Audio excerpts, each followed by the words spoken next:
विभिन्न प्रकार के बैक्टीरिया, गाद में बैक्टीरिया और कवक का पाचन करते हैं। पाचन के दौरान bacteria methane, CH4, hydrogen sulphide, H2S और कार्बन डाइऑक्साइड CO2 जैसे गैसों का मिश्रण बनता है। इनसे बायोगैस का निर्माण होता है, जिसे ऊर्जा के एक मुख्य स्रोत के रूप में उपयोग किया जा सकता है। वह एक दहनशील गैस होती है। द्वितीयक उपचार संयंत्र से जल प्रवाह सामान्यतः प्राकृतिक जल निकाय जैसे नदियों बाल जल धाराओं में प्रवाहित कर दिया जाता है। नदी जल को दूषित होने से रोकना। प्राकृतिक विधियों से नदी के प्रवाहित जल को आसानी से स्वच्छ नहीं किया जा सकता, चूंकि बड़ी संख्या में बाह्य पदार्थों को नदी जल में प्रवाहित कर दिया जाता है, जिससे नदी का जल प्रदूषित हो जाता है। यह नदी जल का उपयोग करने वाली लोगों के लिए विभिन्न रोगों का कारण बन सकता है। इस प्रकार नदियों के जल को दूषित होने से रोकने के लिए प्रत्येक संभव प्रयास किए जाने चाहिए। लोगों को नदी के जल में अपशिष्ट पदार्थों को प्रवाहित करने की अनुमति नहीं दी जानी चाहिए। निष्कासन। पूर्व अपशिष्ट पदार्थों का उपचार। कारखानों से यह आशा की जाती है कि वे निष्कासन से पूर्व अपशिष्ट प्रवाह का उपचार करें। विषाक्त पदार्थों को रासायनिक रूप से उपचारित कर हानि रहित पदार्थों में परिवर्तित किया जाना चाहिए। संभव हो तो कारखानों द्वारा उपचारित जल को पुनः चक्रित करने का प्रयास किया जाना चाहिए। जल से संबंधित कानूनों का सख्त पालन। प्रदूषण से संबंधित कानूनों और विधियों का सख्ती से पालन किया जाना चाहिए। लोगों को इस बात के लिए जागरूक बनाया जाना चाहिए कि जल कानूनों का अनुपालन उनके स्वयं के हित में है। जल निकासी का उपचार। शहरों में प्रत्येक दिन बड़ी मात्रा में जल नालियों में प्रवाहित होने दिया जाता है। शहरों में जल निकासी व्यवस्था के माध्यम से प्रवाहित होने वाले जल को अच्छे से उपचार किया जाना चाहिए। जलाशयों से प्रवाहित करने से पूर्व हानिकारक प्रदूषकों को अलग किया जाना चाहिए। यदि यह जल बगैर उपचार के जलाशयों में बहा दिया जाता है तो यह जलाशयों को भी दूषित कर देगा। तालाब के साफ और सुरक्षित बनाए रखना।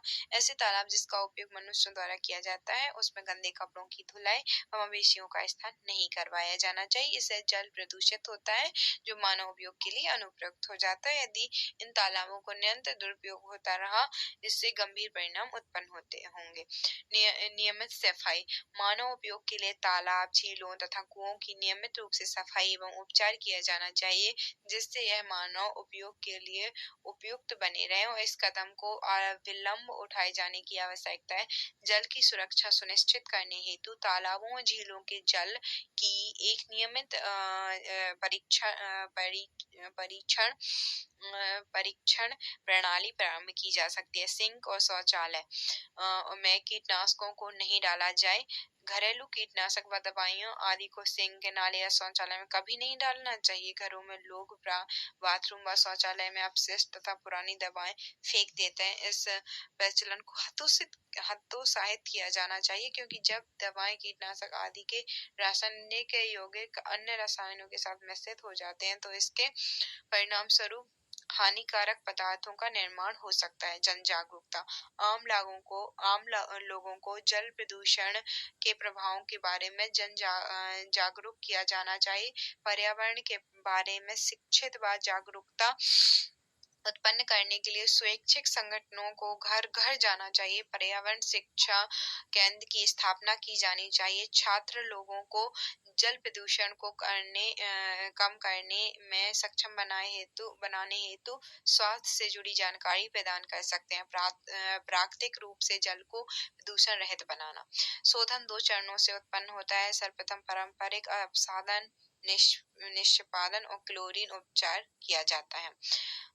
इस चरण के बाद भी विघटित भारी धातुएं जैसे अत्यधिक खतरनाक प्रदूषक विद्यमान रहते हैं। पुनः इस जल को बड़े दलदली क्षेत्र के माध्यम से प्रवाहित किया जाता है, जिससे लाभकारी पौधे, शैवाल, कवक और बैक्टीरिया शामिल होते हैं। ये प्रदूषकों को निष्प्रभावी अवशोषित और आत्मसात करते हैं।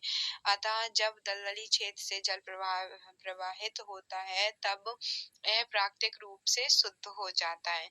जल से विषैले अपशिष्ट और सूक्ष्म जीवों का निष्पादन करने हेतु मृदा में फंगल माइसीलिया के प्रयोग की प्रक्रिया को माइक्रोफिल्ट्रेशन कहा जाता है।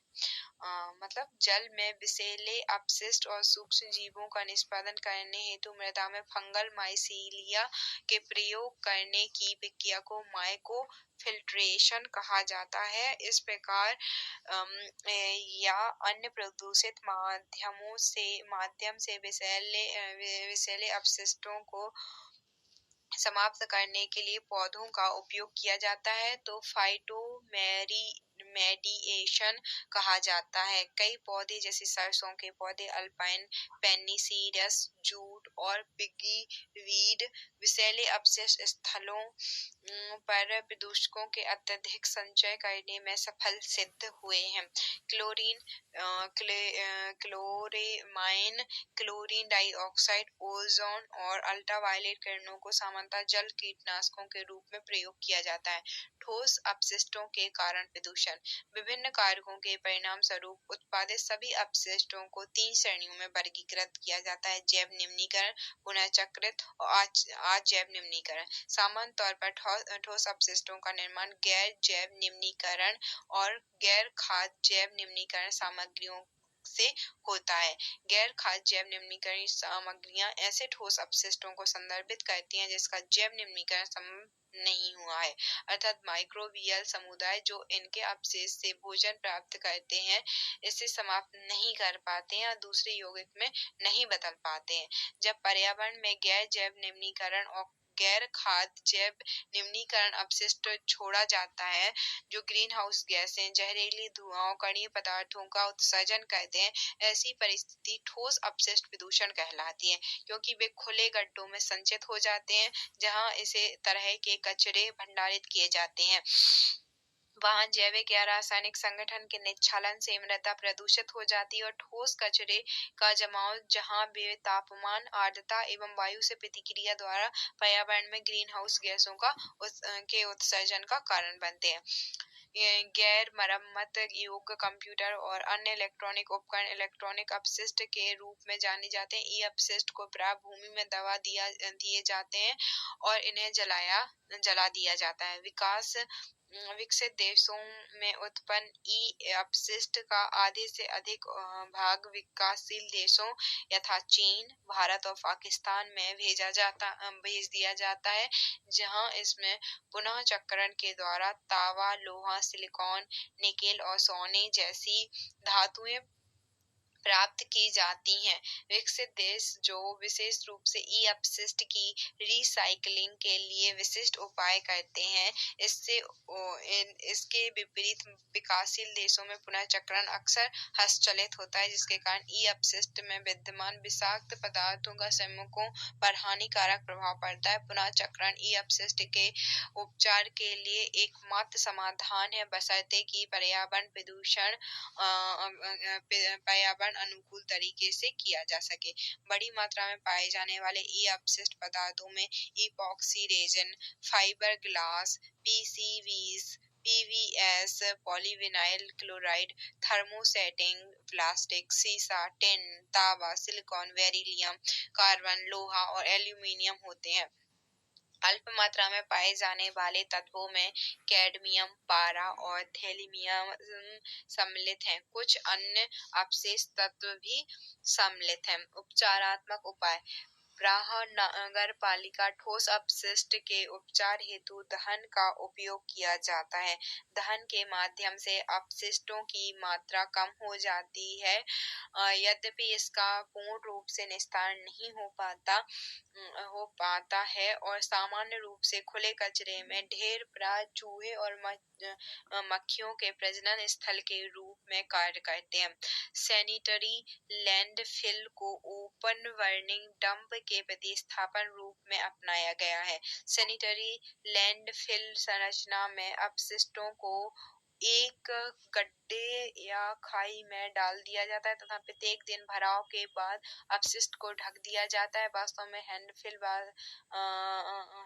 वास्तव में एक समाधान नहीं, क्योंकि महानगरों में विशिष्ट अपशिष्टों की मात्रा इतनी बढ़ती जा रही है कि ये स्थान भी भरते जा रहे हैं और इसके अतिरिक्त भूमिगत जल संसाधनों के लिए विषैले रसायनों के रिसाव का भी खतरा बना हुआ है।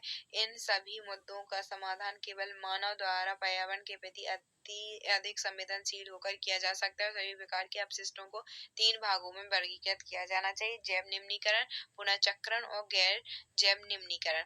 जैव निम्नीकृत पदार्थों को भूमि के भीतर गहरे गड्ढों में प्राकृतिक रूप से विघटित होने के लिए रखा जाता है और विशेष रूप में बचे अजैव निम्नीकृत पदार्थ उपचारित हो जाते हैं और हमारी प्राथमिकता अपशिष्ट उत्पादन में कमी लाने की होनी चाहिए। पुनर्चक्रण योग्य जैव निम्नीकरण पदार्थों के उपयोग को हर संभव प्रोत्साहित किया जाना चाहिए।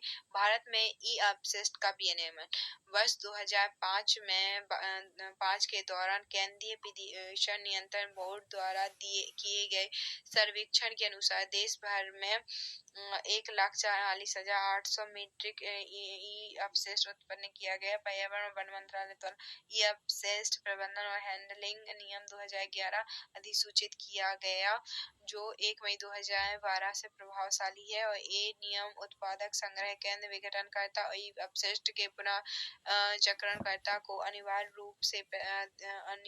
प्राधिकरण प्रदान करते हैं। विघटनकर्ता और पुनः चक्रणकर्ता राज्य प्रदूषण नियंत्रण बोर्ड या संघ शासित प्रदेशों के प्रदूषण नियंत्रण समितियों से ई अपशिष्ट का पंजीकरण तथा विस्तारित उत्पादक जवाबदेही, जिसके तहत उत्पादक अनेक उत्पादों के जीवन अंत में पंजीकृत विघटनकर्ता और पुनः चक्रणकर्ता तक उत्पन्न होने वाले ई अपशिष्ट के उपयुक्त संग्रहण एवं परिवहन के लिए जवाबदार है। ई अपशिष्ट का आयात और निर्यात खतरनाक अपशिष्ट नियम 2008 के तहत भी नियमित किया जा रहा है। नियम के तहत पर्यावरण एवं वन मंत्रालय द्वारा पिछले 3 वर्षों के दौरान ई अपशिष्ट के आयात के लिए कोई अनुमति नहीं दी गई है। हालांकि 10,575 मीट्रिक टन ई अपशिष्ट के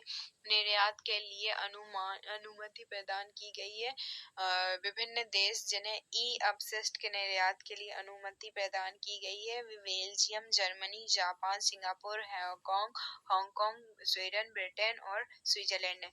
विकिरण प्रदूषण। नाभिकीय अपशिष्टों द्वारा उत्सर्जित विकिरण जीवों के लिए बेहद हानिकारक है। ये खतरनाक विकिरण उत्परिवर्तन का कारण बन सकते हैं। परमाणु विकिरण की उच्च मात्रा के घातक होने के साथ ही निम्न मात्रा में भी यह विभिन्न प्रकार एवं जीवों में कैंसर का कारण बनती है। नाभिकीय अपशिष्ट अत्यंत शक्तिशाली प्रदूषक हैं तथा इसका अत्यधिक सावधानी के साथ उपयोग किया जाना चाहिए। विकिरण प्रदूषण के प्राकृतिक स्रोत में ब्रह्मांडीय किरणें, परावैंगनी किरणें और अवरक्त किरणें सम्मिलित हैं, जो सूर्य और अन्य आकाशीय पिंडों से पृथ्वी तक पहुंचती हैं।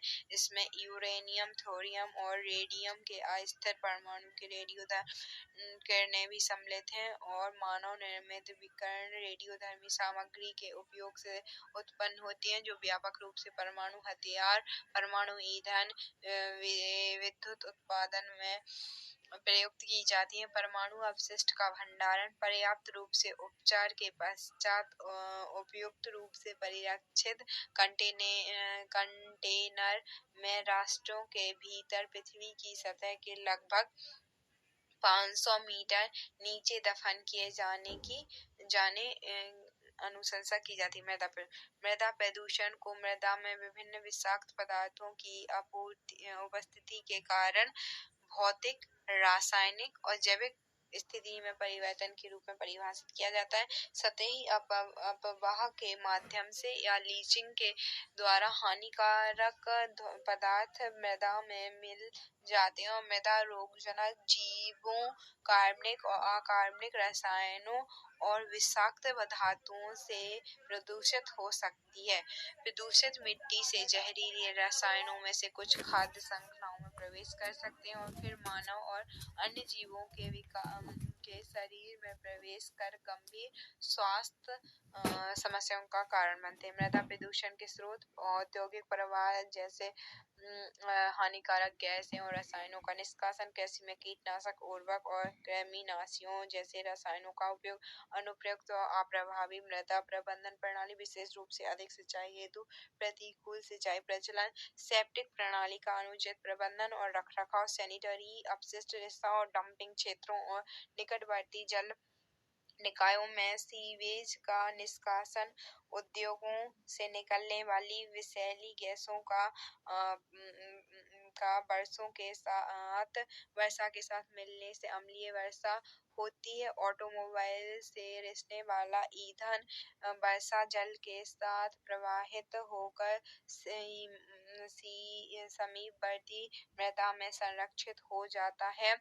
कृषि में कीटनाशकों का प्रयोग दीर्घकाल तक पर्यावरण में रसायन की उपस्थिति बनाए रखता है। ये रसायन मृदा में लाभदायक जीवों जैसे केंचुओं को प्रभावित करते हैं तथा मृदा की गुणवत्ता में कमी करते हैं। कचरा मृदा के जल मार्ग से में बाधा उत्पन्न करता है तथा इसकी जल ग्रहण क्षमता को भी प्रभावित करता है। नाभिकीय अपशिष्ट का अवैज्ञानिक निपटान मृदा को दूषित करता है और इसके परिणाम स्वरूप मृदा में अवध परिवर्तन हो सकता है।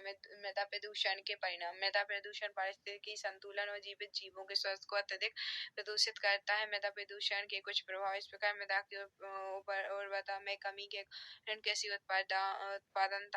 उत्पादन में कमी आती है। मृदा में प्राकृतिक पोषक तत्वों का ह्रास होता है। नाइट्रोजन स्थिरीकरण में कमी आती है। मृदा उत्पादन में वृद्धि होती है। मृदा में वनस्पति एवं प्राणी जात में असंतुलन और मृदा की लवणता में वृद्धि जो इस कृषि के लिए अनुपयुक्त बनाती है। विषैली धूल कणों की उत्पत्ति, औद्योगिक रसायन और गैसों के कारण खराब दुर्गंध, मृदा संरचना में परिवर्तन, इसे पाए जाने वाले जीवों की मृत्यु का कारण बन सकती है। उपचारात्मक उपाय: रासायनिक उर्वरक और कीटनाशक के रूप में कमी, पेपर, प्लास्टिक तथा अन्य वस्तुओं का पुनर्चक्रण करना, प्लास्टिक बैगों के प्रयोग पर प्रतिबंध जो प्रदूषण का एक प्रमुख कारण है। पदार्थों के पुनर्प्रयोग को प्रोत्साहन, निवनीकरण से बचाव करना, वृक्षारोपण को प्रोत्साहन, नाभिकीय अपशिष्ट सहित अन्य अपशिष्टों के उपयुक्त एवं संरक्षित निपटान की व्यवस्था, रासायनिक उर्वरक और कीटनाशकों को जैव उर्वरकों व कीटनाशकों द्वारा प्रतिस्थापित किया जाना चाहिए। सामाजिक और कृषि वानिकी कार्यक्रम को प्रोत्साहित करना, प्रदूषण जागरूकता संबंधी कार्यक्रमों की शुरुआत, जैव उपचार, बायो रेमेडिएशन। जैव उपचार एक ऐसी विधि है या एक ऐसी उपचार तकनीकी है जिसके तहत खतरनाक एवं हानिकारक पदार्थों को कम विषाक्त एवं अविषाक्त पदार्थों से विघटित करने के लिए प्राकृतिक रूप से उत्पन्न जीवों का उपयोग किया जाता है। यह तकनीकी मृदा, भूजल, कीचड़ और ठोस में उत्पन्न प्रदूषकों को विघटित करने हेतु सूक्ष्म जीवों का उपयोग करती है। बायो रेमेडिएशन का मुख्य उद्देश्य जैविक एजेंटों का उपयोग करके खतरनाक पदार्थों को गैर विषैले या कम विषैले पदार्थों में परिवर्तन करना है। जब इसमें कवक का उपयोग किया जाता है तो यह तकनीकी माइकोरिडिएशन कहलाती है। जैव उपचार इन सीटू और एक्स सीटू दोनों ही प्रकार का हो सकता है। हाल ही के दिनों में यह स्यूडोमोनास समूह के बैक्टीरिया, अल्काइन बोरैक्स या मिथाइलन सेल्यूलोसिस जैसे अन्य बैक्टीरियाओं का उपयोग तेल रिसाव को साफ करने के लिए किया गया। जैव उपचार द्वारा सूक्ष्म जीवों का उपयोग करके सभी प्रदूषकों को सरलता से उपचार नहीं किया जा सकता। उदाहरण के लिए सूक्ष्मजीवी भारी धातुओं जैसे कैडमियम और सीसा को सरलता से अवशोषित या कैप्चर्ड नहीं कर सकते। इन परिस्थितियों में रेमेडिएशन उपयोगी सिद्ध होता है, क्योंकि प्राकृतिक पौधों या ट्रांसजेनिक पौधे इन विषाक्त प्रदूषकों का जैव संचयन करने में सक्षम होते हैं और जैव संचयन के पश्चात इन पौधों को काट दिया जाता है। जेनेटिक इंजीनियरिंग का उपयोग विशिष्ट उद्देश्य के लिए डिजाइन किए गए जीवों के निर्माण हेतु किया जाता है। उदाहरण के लिए डीनोकोकस रेडियोड्यूरस बैक्टीरिया या सर्वाधिक रेसिस्टेंट जीव के रूप में जाना जाता है, को उच्च रेडियो एक्टिव नाभिकीय कचरे से टेल्युइन और आइकोनिक मरकरी का उपयोग और उपचार करने के लिए संशोधित किया गया है। हालांकि पर्यावरण में जीएम जीवों का उपयोग करना समस्या उत्पन्न कर सकता है, क्योंकि उनकी ट्रैकिंग करना कठिन होता है। इनके प्रयोग को बनाने के लिए अन्य प्रजातियों से बायोल्यूमिनेसेंस जीन्स को प्रविष्ट कराया जाता है। ध्वनि प्रदूषण, ध्वनि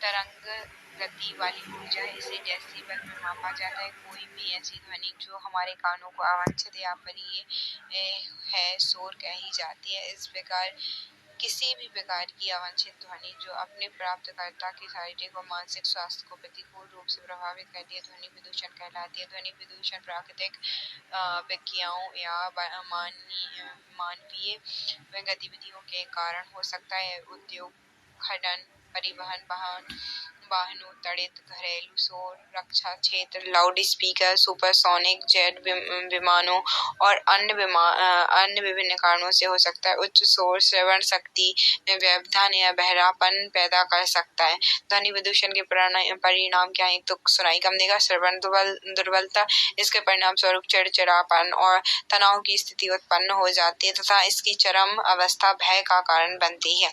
इसमें हृदय गति में वृद्धि होती है और रक्त वाहिनियों में संकोचन होता है। हृदय विकार तथा पाचन संबंधी समस्याओं का होना, आँख की पुतली का फैलना, एकाग्रता, व्यवहार और उचित संप्रेषण को प्रभावित करता है। ध्वनि प्रदूषण की घबराहट, सर दर्द, चिड़चिड़ापन, थकान तथा कार्य की दक्षता में कमी को हो सकती है। माता के गर्भ में भ्रूण विकास को भी प्रभावित करता है। वन्य जीवों पर प्रभाव, शिकार जीवों द्वारा शिकार निर्धारण के लिए प्रभावी संतुलन में परिवर्तन कर सकता है। ध्वनि के संपोषण और पुनर्वर्तन तथा नेविगेशन के संबंध में हस्तक्षेप कर सकता है तथा अत्यधिक ध्वनि से अस्थायी या स्थायी रूप से श्रवण शक्ति को क्षति पहुंचा सकता है। ग्रीन मफलर्स शोरगुल वाले स्थानों के निकट बैरियर या अवरोध के रूप में लगाए जाते हैं, जिससे शोर के प्रभाव को कम किया जा सके। सामान्य तौर पर ध्वनि प्रदूषण को कम करने हेतु हरे पेड़ पौधों की 4 से 5 पंक्तियां राजमार्गों या औद्योगिक क्षेत्रों जैसे शोरगुल वाले स्थानों के निकट लगाई जाती हैं।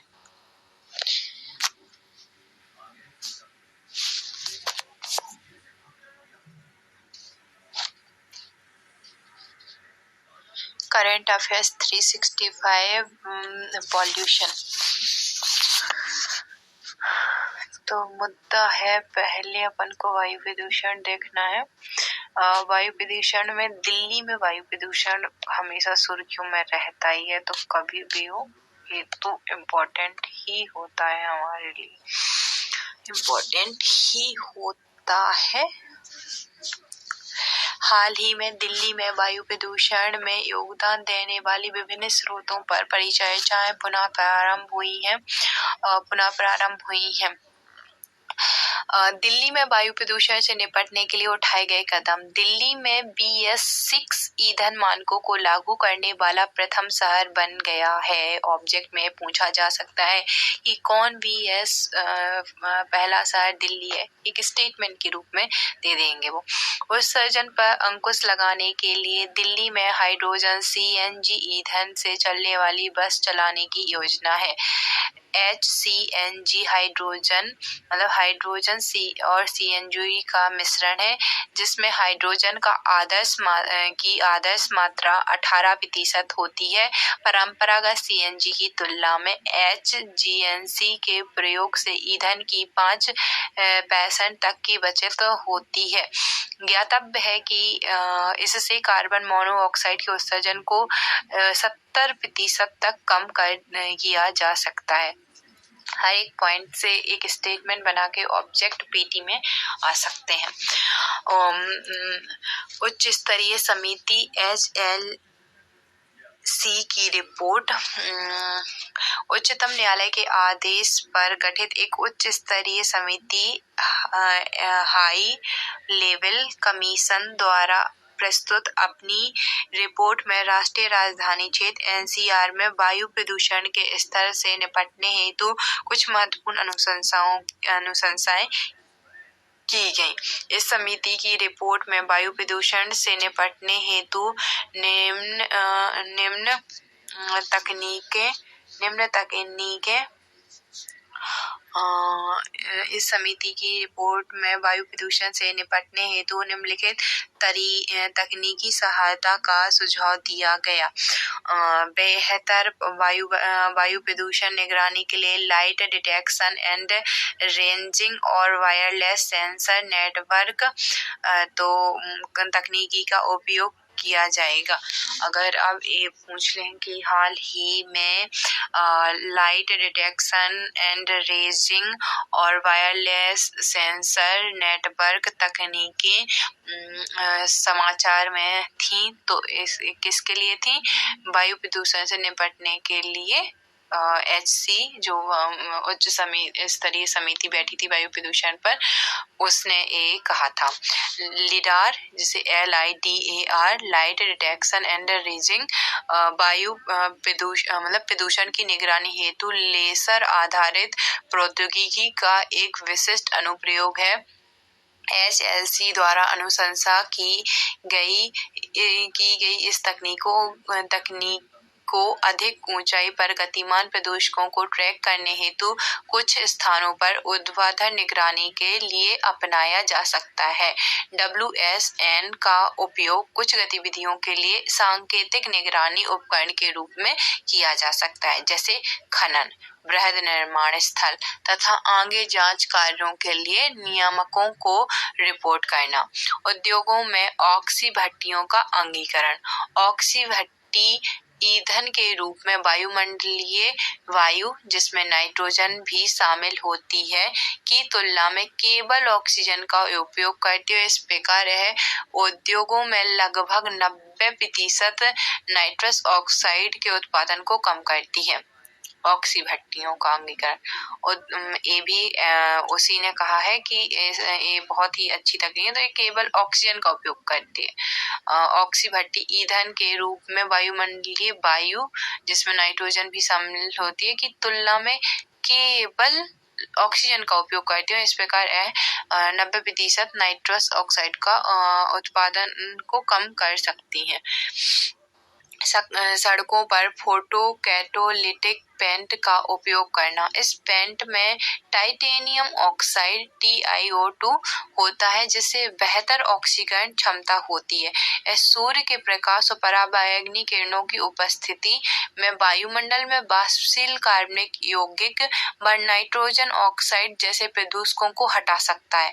एंटी स्मॉग गन का उपयोग। एंटी स्मॉग गन एक ऐसा उपकरण होता है जो उच्च दाब वाले प्रोपेलर के माध्यम से वायु में नेबुलाइज्ड जल वायु को स्प्रे करता है, जो कणों को धरातल पर निक्षेपित करने में सहायता करता है। 20 फीट तक की ऊंचाई वाले स्मोक टावर्स स्थापित करने का एक पायलट प्रोजेक्ट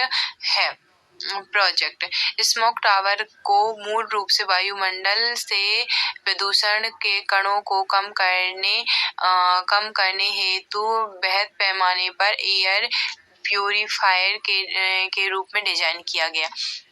स्वच्छ उद्योगों के लिए कार्य योजना। नीति आयोग ने CII के साथ मिलकर वर्ष 2016 में दिल्ली NCR में वायु प्रदूषण के मुद्दे पर सरकारी एजेंसियों, उद्योग एवं संरक्षण, शैक्षणिक समुदाय, अनुसंधान संगठन और नागरिक समाज की सक्रिय भागीदारी के साथ एक संयुक्त स्वच्छ वायु बेहतर जीवन नामक एक पहल प्रारंभ की थी। अन्य संबंधित तथ्य देखें तो दिल्ली NCR आधारित आंकड़ों के अनुसार परिवहन में PM 2.5 कणों का सर्वाधिक उत्सर्जन होता है। साथ ही सड़कों पर स्थित धूल PM 10 कणों का सबसे बड़ा योगदान करता है। फ्यूजिव पार्टिकुलेट मैटर वायु प्रदूषक होते हैं जो विशिष्ट निस्सारण बिंदुओं के विपरीत स्थानिक रूप से वितरित स्रोत और गतिविधियों से उत्पन्न होते हैं, जैसे कि निकासी स्टॉक, जैसे कि चिमनियां, पाइप, वेंट या डक्ट बिंदु स्रोत। ग्रीष्मकाल एवं शीतकाल में वायु प्रदूषण। इस रिपोर्ट में वायु प्रदूषण के स्रोत तथा ग्रीष्मकाल एवं शीतकाल में उनके प्रयोग को संबोधित किया गया है। शुष्क मौसमी स्थितियां, धूल के आपतित तूफानों और वायु के तीव्र प्रवाह के कारण ग्रीष्मकाल में सड़क, मृदा, धूल एवं फ्लाई ऐश की अधिकता पाई जाती है। मौजूदा योजनाएं, कार्यक्रम। राष्ट्रीय स्वच्छ वायु कार्यक्रम। केंद्र सरकार ने देश भर में वायु प्रदूषण की समस्या से व्यापक रूप से निपटने के लिए एक दीर्घकालिक समयबद्ध राष्ट्रीय स्तर की रणनीति के रूप में केंद्रीय क्षेत्र की प्रदूषण नियंत्रण योजना के तहत NCAP को लॉन्च किया है। इसके तहत सांद्रता राष्ट्रीय स्वच्छ वायु कार्यक्रम केंद्र सरकार ने देश भर में वायु प्रदूषण की समस्या को व्यापक स्तर पर निपटने के लिए एक दीर्घकाल समयबद्ध राष्ट्रीय स्तर की रणनीति के रूप में केंद्रीय क्षेत्र की प्रदूषण नियंत्रण योजना के तहत लॉन्च किया गया है। इसके तहत सांद्रता की तुलना के लिए आधार वर्ष के रूप में वर्ष 2017 का चयन करते हुए वर्ष 2024 तक PM10 और PM 2.5 की सांद्रता में 20% से 30% तक की कमी का लक्ष्य निर्धारित किया गया है। वर्ष 2011 से 2015 की अवधि के लिए परिवेशी वायु गुणवत्ता डेटा और WHO की रिपोर्ट 2014 से 18 के आधार पर 102 गैर प्रति शहर विशिष्ट कार्य योजनाओं के लिए अधिकांश इंडो-गंगा मैदान में स्थित हैं की पहचान की गई। दिल्ली और राष्ट्रीय राजधानी क्षेत्रों में वायु प्रदूषण की रोकथाम, नियंत्रण, उन्मूलन के लिए जनवरी 2017 में ग्रेडेड रिस्पांस एक्शन प्लान को अनुसूचित किया गया। पर्यावरण प्रदूषण प्राधिकरण EPCA द्वारा ग्रेडेड रिस्पांस एक्शन प्लान को लागू किया जाता है। पर्यावरण संरक्षण अधिनियम 1986 के तहत राष्ट्रीय राजधानी क्षेत्र में पर्यावरण की गुणवत्ता बनाए रखने और इसमें सुधार करने हेतु पर्यावरण प्रदूषण रोकने एवं नियंत्रित करने के उद्देश्य से EPCA मतलब कि पर्यावरण प्रदूषण रोकथाम एवं नियंत्रण प्राधिकरण का गठन किया गया था। EPCA को पर्यावरण से समृद्ध मामलों में स्वतः संज्ञान लेने और कार्यरत किसी भी व्यक्ति, प्रतिनिधित्व, निकाय और संगठन की शिकायतों के आधार पर कार्रवाई करने का अधिकार प्राप्त है। अग्रलिखित 4 एयर क्वालिटी इंडेक्स श्रेणियों पर प्रतिक्रिया हेतु ग्रेडेड उपायों और कार्यान्वयन एजेंसी की पहचान करता है। औसत से खराब, बहुत खराब, गंभीर या आपात के रूप में ये 4 श्रेणी देता है। वायु वाइल्ड एग्यूमेशन प्योरीफाइंग यूनिट वायु, यह वायु प्रदूषण नियंत्रण से संबंधित एक उपकरण है जो 500 वर्ग मीटर के क्षेत्र में वायु को स्वच्छ कर सकता है। इसे विज्ञान और प्रौद्योगिकी द्वारा वित्त पोषित किया जा रही प्रौद्योगिकी विकास परियोजनाओं के एक भाग के रूप में वैज्ञानिक और औद्योगिक अनुसंधान परिषद, राष्ट्रीय पर्यावरण इंजीनियरिंग अनुसंधान संस्थान द्वारा विकसित किया गया था। यह उपकरण मुख्य रूप से 2 सिद्धांतों पर कार्य करता है: वायु प्रदूषकों को हटाने हेतु वायु का सृजन और सक्रिय प्रदूषकों को हटाना। जन सामान्य के मध्य जागरूकता बढ़ाने हेतु निम्नलिखित कई कदम उठाए गए। समीर SAMEER ऐप लॉन्च की गई है जो वायु प्रदूषण से संबंधित गतिविधियों के विरुद्ध शिकायत दर्ज करने के प्रावधान के साथ साथ लोगों को वायु प्रदूषण की जानकारी की उपलब्ध कराता है। पर्यावरण, वन और जलवायु परिवर्तन मंत्रालय पर्यावरण शिक्षा, जागरूकता तथा प्रशिक्षण योजना के कार्यान्वयन हेतु उत्तरदायी है। MEF&CC के राष्ट्रीय हरित कोर कार्यक्रम के तहत लगभग 1 लाख स्कूलों की इको क्लब के रूप में पहचान की गई है, जिसमें लगभग 30 लाख छात्रों द्वारा विभिन्न पर्यावरण बचाव और संरक्षण गतिविधियों में सक्रिय रूप से भाग लिया गया है, जिसमें वायु प्रदूषण से संबंधित मुद्दे भी सम्मिलित हैं। फसल अपशिष्ट दहन एवं प्रमुख चिंतनीय विषय। जैसे कि हम जानते हैं कि भारत एक कृषि प्रधान देश है, ये दूसरा टॉपिक है करंट का ही, लेकिन वायु से रिलेटेड, वायु प्रदूषण से। जैसे कि हम जानते हैं फसल अपशिष्ट दहन एक प्रमुख चिंतनीय विषय। जैसे कि हम जानते हैं भारत एक कृषि प्रधान अर्थव्यवस्था है तथा देश में वर्ष पर्यंत विविध फसलों की कृषि की जाती है, जिसके कारण फसल अपशिष्टों सहित बृहद मात्रा में कृषि अपशिष्ट उत्पन्न होता है।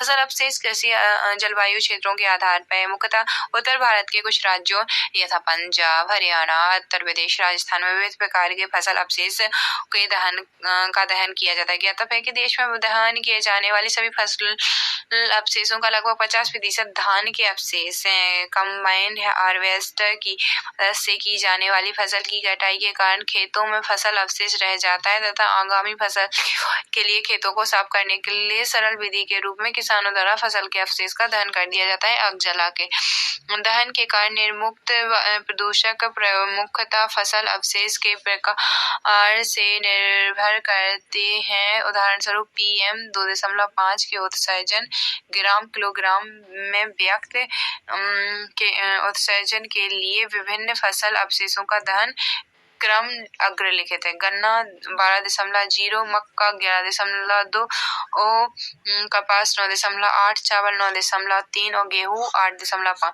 कुछ अध्ययनों की माने तो फसल अवशेषों का खुला दहन मृदा के अजैविक कार्बन और मृदा की उर्वरता को नकारात्मक रूप से प्रभावित करता है। फसल अवशेष दहन से निपटने हेतु नीतिगत प्रतिक्रिया। राष्ट्रीय हरित प्राधिकरण द्वारा राजस्थान, यूपी, हरियाणा, पंजाब में फसल अवशेषों के दहन को प्रतिबंधित कर दिया गया। वायु प्रदूषण अधिनियम 1981, वायु पर्यावरण संरक्षण अधिनियम 1986, राष्ट्रीय पर्यावरण न्यायाधिकरण अधिनियम 1995 और राष्ट्रीय पर्यावरण अपीलीय प्राधिकरण अधिनियम 1997 में फसल अवशेष दहन से प्रावधान समावेशित किए गए हैं। ज्ञातव्य है कि कृषि मंत्रालय तो फसल अवशेष के दहन को रोकने हेतु वर्ष 2014 में फसल अवशेषों के प्रबंधन हेतु एक राष्ट्रीय नीति निर्मित की गई थी। वायु प्रदूषण के निवारणार्थ और फसल अवशेषों के यथास्थान प्रबंधन के लिए आवश्यक सब्सिडीकृत मशीनीकृत वर्ष 2018 से 19 से वर्ष 2019-20 तक की अवधि के लिए पंजाब, हरियाणा, उत्तर प्रदेश और राष्ट्रीय राजधानी दिल्ली के फसल अवशेषों के यथास्थान प्रबंधन एक केंद्रीय योजना प्रारंभ की गई थी। योजना प्रारंभ की गई थी। अन्य संबंधित तथ्य टॉर्किफिकेशन, यह भारत इस स्वीडिश तकनीक का परीक्षण कर रहा है जो धान के टेरिफिकेशन, जो धान के अवशेषों को जैव कोयले में परिवर्तित कर सकती है। इस प्रौद्योगिकी के अंतर्गत पुआल, घास, आराम, मिलों से सृजित अवशेष और कास्ट बायोमास को 250 डिग्री सेल्सियस से 350 डिग्री सेल्सियस तक गर्म किया जाता है। यह जैव ईंधन के तत्वों को कोयला के समान गुटिकाओं में परिवर्तित करता है और इन गुटिकाओं का उपयोग इस्पात और सीमेंट उत्पादन जैसे औद्योगिक अनुपालन में कोयले के साथ दहन हेतु किया जा सकता है। हम्पी सीडर मशीन, यह Australian centre for international agriculture research के सहयोग से पंजाब कृषि विश्वविद्यालय द्वारा विकसित एक ट्रैक्टर संचालित मशीन है जो धान के डूंट के यथास्थान प्रबंधन के लिए विकसित की गई है। Super SMS, super स्ट्रो management system harvester से जुड़ा होता है और जिसके द्वारा धान की डूंट की कटाई की जाती है और खेत में समान रूप से फैला दिया जाता है ताकि एमपी सीडर कुशलतापूर्वक अपना कार्य कर सके। अब हम बात करते हैं ग्रीन पटाखों की। ये भी वायु प्रदूषण से संबंधित तीसरी करंट की न्यूज थी। हाल ही में वायु प्रदूषण के संकट को समाप्त करने के उद्देश्य से नागपुर स्थित राष्ट्रीय पर्यावरण इंजीनियरिंग अनुसंधान संस्थान के नेतृत्व में वैज्ञानिक और अनुसंधान परिषद CSIR ने ग्रीन पटाखे विकसित किए हैं। अन्य संबंधित ग्रीन पटाखों को सेफ वाटर रिलीजर, सेफ थर्माइटर क्रैकर और सेफ मिनिमल एल्यूमिनियम का श्वास स्टार और साफेल नाम दिया गया क्योंकि इसमें ऑक्सीडेंट के रूप में पोटेशियम नाइट्रेट के औसतन का उपयोग पर पार्टिकुलेट मैटर में 30% तक की कमी होती है। इन पटाखों में जल वाष्प निर्मुक्त करने, धूल समन के रूप में वायु और गैसीय उत्सर्जन के लिए तनुकारक जैसी विशिष्ट विशेषताओं का समावेश है। उल्लेखनीय है कि ग्रीन पटाखे ध्वनि के संदर्भ में पारंपरिक पटाखों के समतुल्य हैं। कुछ ग्रीन पटाखों के दहन हेतु ऑक्सीडाइजर के रूप में प्रयोग किए जाने वाले बोरियम नाइट्रेट को भी प्रतिस्थापित कर दिया गया है। बोरियम नाइट्रेट श्वसन क्रिया के दौरान स्वास्थ्य को हानि पहुंचाता है जिससे नाक, गले और फेफड़ों में जलन उत्पन्न होती है। इनमें प्रतिबंधित रसायन जैसे लिथियम, आर्सेनिक और सीसे का उपयोग नहीं किया जाता है। ग्रीन पटाखों को पारंपरिक पटाखों से विभेदीकृत करने हेतु एक हरे रंग के प्रतीक चिन्ह के साथ साथ एक त्वरित प्रतिक्रिया कोडिंग प्रणाली भी विकसित की गई है। इनकी कीमत पारंपरिक पटाखों के समान ही होगी अथवा इनमें कुछ सस्ते भी होंगे। सभी प्रकार के पटाखों को पेट्रोलियम और विस्फोटक सुरक्षा संगठन द्वारा ही विनियमित किया जाता है। वह वाणिज्यिक एवं उद्योग मंत्रालय के अधीन उद्योग संवर्धन और आंतरिक व्यापार विभाग के तहत स्वायत्तता प्राप्त एक विनियामकीय प्राधिकरण है। चौथी न्यूज थी वायु प्रदूषण से रिलेटेड, ताज ट्रेपेजियम जोन। ये कौन सी बला है ताज ट्रेपेजियम जोन? हाल ही में उच्चतम न्यायालय SC ने ताज ट्रेपेजियम जोन TTZ में निर्माण कार्य, औद्योगिक गतिविधियां एवं वृक्षों की कटाई पे आरोपित प्रतिबंध को हटा दिया है।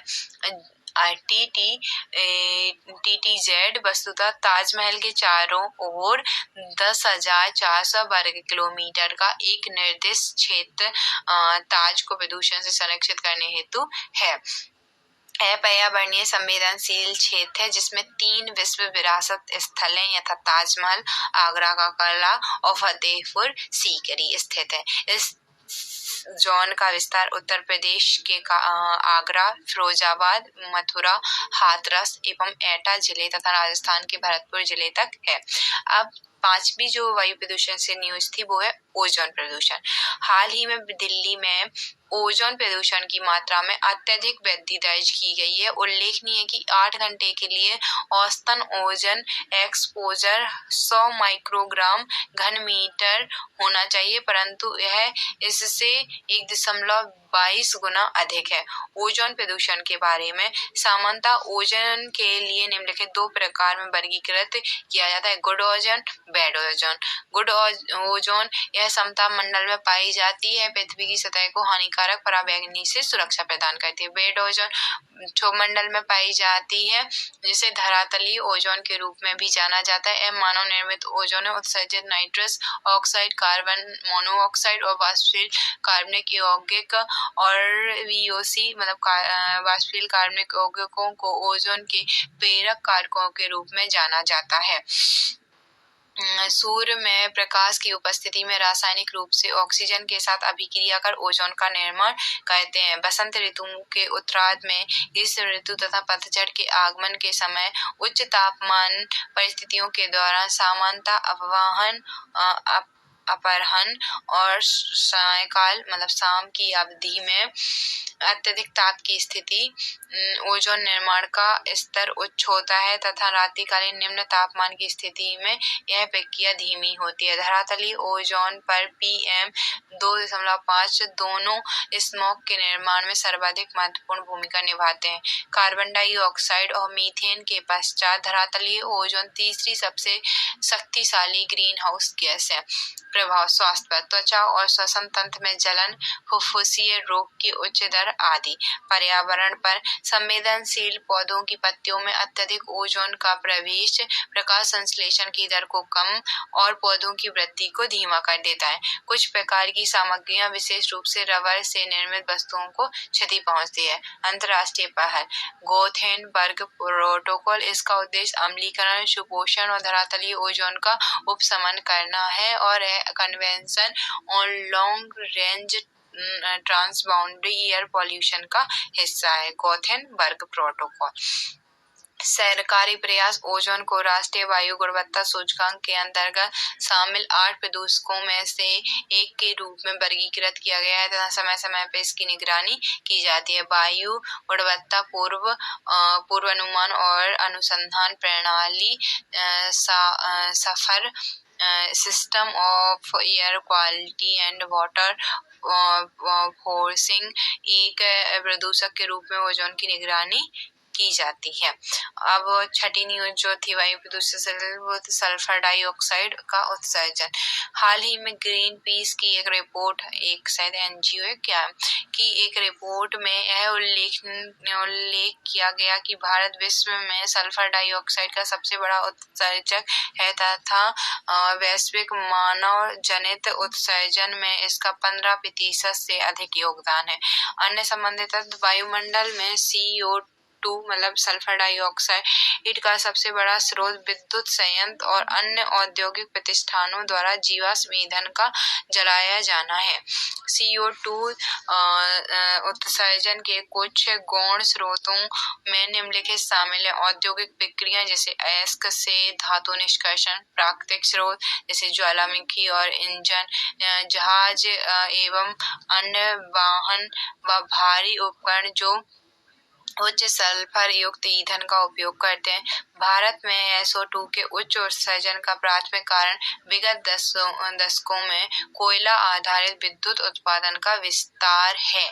भारत के अधिकांश विद्युत संयंत्रों में वायु प्रदूषण को न्यून करने के लिए फ्लू गैस डीसल्फराइजेशन तकनीक का बहुत कम उपयोग होता है। अन्य प्रदूषकों और नमी के साथ संयोजित होकर सल्फर डाइऑक्साइड अधिकांश नोबल धातुओं जैसे चांदी और स्वर्ण एवं मिश्र धातुओं को छोड़कर सभी पर उच्च प्रतिरोध और जंग की परत के लिए उत्तरदायी है।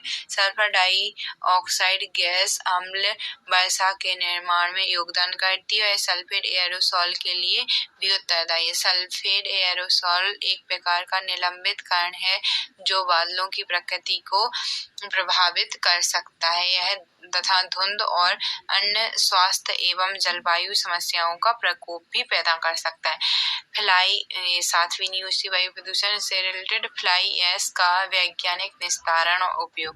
हाल ही में राष्ट्रीय हरित प्राधिकरण NGT ने ताप विद्युत संयंत्र को फ्लाई ऐश के वैज्ञानिक निस्तारण की दिशा में शीघ्र कदम उठाने का निर्देश दिया। फ्लाई ऐश यह ताप विद्युत संयंत्रों में कोयला दहन के उप उत्पाद से प्राप्त एक महीन पाउडर होता है। संघटक। फ्लाई ऐश में सिलिका, एल्यूमीनियम और कैल्शियम के ऑक्साइडों की पर्याप्त मात्रा पाई जाती है। साथ ही आर्सेनिक, बोरॉन, क्रोमियम, सीसा आदि तत्व भी कुछ मात्रा में विद्यमान होते हैं। भारत में फ्लाई ऐश उत्पादन। कोयला लिग्नाइट आधारित ताप विद्युत संयंत्र देश में अतिरिक्त विद्युत क्षमता बढ़ाने का आधार रहे हैं। आयातित कोयले देश की मात्रा 10 से 15% की तुलना में भारतीय कोयला ऐश की मात्रा 30 से 45% निम्न श्रेणी का होता है। इस प्रकार देश में कोयला लिग्नाइट आधारित ताप विद्युत संयंत्रों में ऐश की बृहद मात्रा उत्पन्न हो रही है और जिसके निस्तारण के लिए न केवल बहुमूल्य भूमि के और व्यापक क्षेत्र की आवश्यकता होनी चाहिए, बल्कि यह वायु और जल प्रदूषण दोनों का एक स्रोत भी है। भारत में फ्लाई ऐश उत्पादन लगभग 217.4 मिलियन टन और वर्ष 2018-19 में इसका 77% 59% उपयोग किया गया था। वैज्ञानिक निस्तारण की विधियां।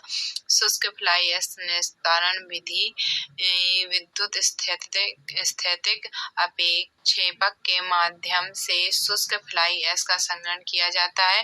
तत्पश्चात इसे ट्रक या कन्वेयर से किसी अन्य स्थल पर पहुंचाया जाता है और शुष्क तटबंधों का निर्माण कर इसका निस्तारण किया जाता है। अर्ध फ्लाई ऐश निस्तारण प्रणाली। फ्लाई ऐश को जल के साथ मिश्रित किया जाता है और पाइप के माध्यम से स्लरी के रूप में परिवहित किया जाता है तथा ऐश पॉन्ड या संयंत्रों के निकट डंपिंग क्षेत्रों में निस्तारण किया जाता है। फ्लाई ऐश का उपयोग। कृषि में उपयोग। इससे जल धारण क्षमता एवं मृदा वातावरण में सुधार होता है, चूँकि इससे फास्फोरस, पोटेशियम और कैल्शियम जैसे सूक्ष्म पोषक तत्व भी पाए जाते हैं। इस प्रकार यह फसल की पैदावार में वृद्धि में सहायक है। विभिन्न प्रकार के निर्माण कार्यों में प्रयोग। फ्लाई ऐश निर्माण उद्योगों के कई अनुप्रयोगों के लिए एक प्रमाणित संसाधन सामग्री है और वर्तमान में इसका उपयोग पोर्टलैंड सीमेंट, ईंट, ब्लॉक, टाइल के निर्माण, सड़क तटबंध निर्माण और निचले क्षेत्र के विकास आदि में किया जाता है। पोर्टलैंड सीमेंट से बने पारंपरिक कंक्रीट की तुलना में फ्लाई ऐश से निर्मित कंक्रीट अधिक सुदृढ़ और टिकाऊ होता है। फ्लाई ऐश एक हल्की सामग्री होती है, इसलिए यह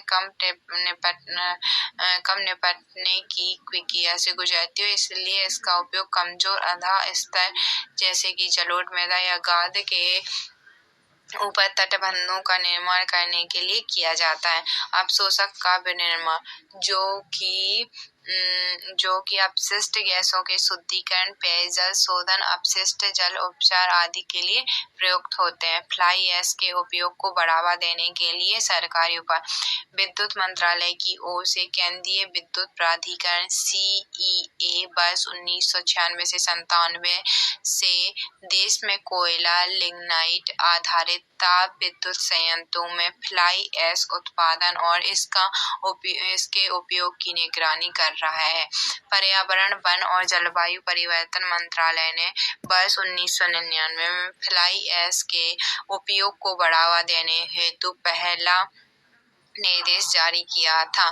कालांतर में इसे वर्ष 2003, 2009, 2016 में जारी की गई अधिसूचनाओं में से संबंधित संशोधित किया गया और वर्ष 2016 में फ्लाई ऐश के उपयोग पर जारी अधिसूचनाओं में निम्नलिखित प्रावधान किए गए थे। ताप विद्युत स्टेशनों की वेबसाइट पर उपलब्ध फ्लाई ऐश के विवरण की अनिवार्य अपलोडिंग और प्रति माह कम से कम एक बार स्टॉक की स्थिति को अद्यतन करना।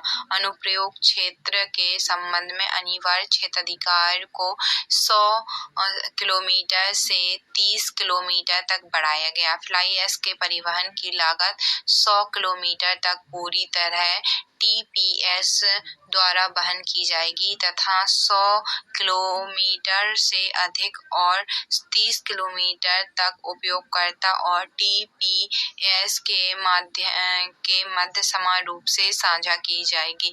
31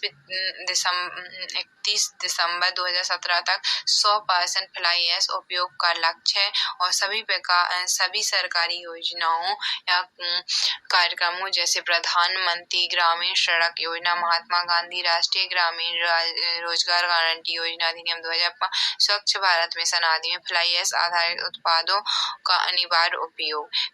ऐश प्रबंधन के लिए मोबाइल ऐप फ्लाई ऐश के उपयोगकर्ताओं एवं विद्युत संयंत्रों के अधिकारियों के मध्य संबंध स्थापित करने में सहायता करने हेतु एक ऐश ट्रैक ऐप का निर्माण किया गया है। राज्य स्तर पर 2016 में फ्लाई ऐश उपयोग नीति को अपनाने वाला महाराष्ट्र प्रथम राज्य बन गया। 8वीं न्यूज थी वायु प्रदूषण से रिलेटेड कॉर्पोरेट औसत ईंधन दक्षता अर्थव्यवस्था विनियमन। वाहनों द्वारा उत्सर्जित वायु प्रदूषण को नियंत्रित करने के लिए कॉर्पोरेट औसत ईंधन दक्षता अर्थव्यवस्था CAFE विनियमन ऑटोमोबाइल उद्योग में एक चिंता का विषय बन गया है। CAFE विनियमन क्या है? इसका उद्देश्य कार्बन डाइऑक्साइड उत्सर्जन को कम करके वाहनों की ईंधन खपत दर को कम करना तथा अथवा ईंधन दक्षता में सुधार लाना है। कॉर्पोरेट औसत प्रत्येक ऑटो विनिर्माता के लिए बिक्री मात्रा भारत औसत को संदर्भित करता है। ये मानक पेट्रोल, डीजल, LPG और CNG यात्री वाहनों पर लागू होते हैं। भारत में CAFE विनियमन को वर्ष 2017 में लागू किया गया था। इसके तहत वाहनों से औसत कॉर्पोरेट CO2 उत्सर्जन को वर्ष 2022 तक 130 ग्राम प्रति किलोमीटर से कम और उसके पश्चात 113 ग्राम प्रति किलोमीटर से कम किया जाना है। CAFE मानदंड के अनुसार कारों को वर्ष 2017 से वर्ष 2021 के मध्य 10% या उससे अधिक तथा वर्ष 2022 से 30% या अधिक ईंधन कुशल बनाया जाना आवश्यक है। वेसल, रोटरडैम एवं स्टॉकहोम आदि समय की कॉन्फ्रेंस ऑफ पार्टीज। तो ये 9वीं न्यूज है। देखते हैं क्या चटपटा है इसमें। वर्ष 2019 में जिनेवा में वेसल COP14 और रोटरडैम COP9 और स्टॉकहोम COP9 अभी समय के पक्षकारों का एक संयुक्त सम्मेलन आयोजित किया गया। COP के दौरान लिए गए महत्वपूर्ण निर्णय वेसल कन्वेंशन के तहत बिना छांटे हुए अवर्गीकृत मिश्रित और दूषित प्लास्टिक अपशिष्ट को पूर्व सूचित सहमति PIC प्रक्रिया के तहत सम्मिलित करने और उसके सीमा पारी आवागमन से संबंधित विनियमन में सुधार करने के लिए संशोधित किया गया। पर्यावरण अनुकूल रीति से प्लास्टिक अपशिष्ट के प्रबंधन के लिए सदस्य देशों को प्रोत्साहित करने हेतु पार्टनरशिप ऑन प्लास्टिक वेस्ट की स्थापना की गई।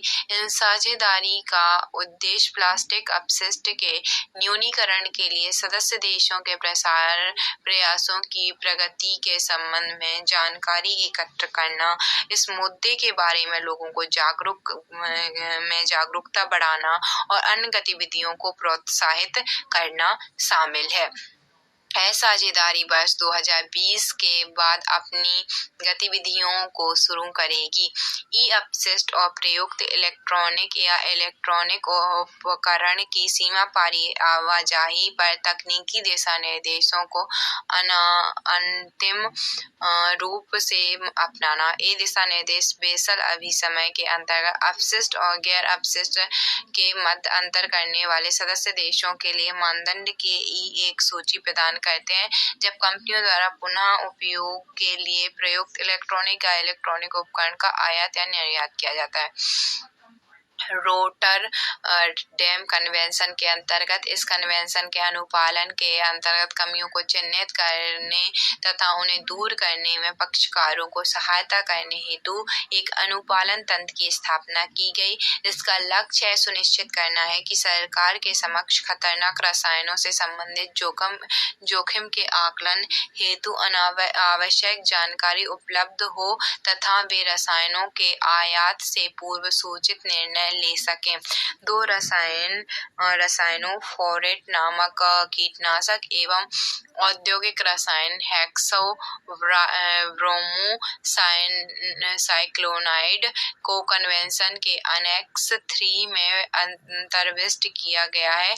इससे ये भी पिक प्रक्रिया के अंतर्गत सम्मिलित हो गए। पिक प्रक्रिया के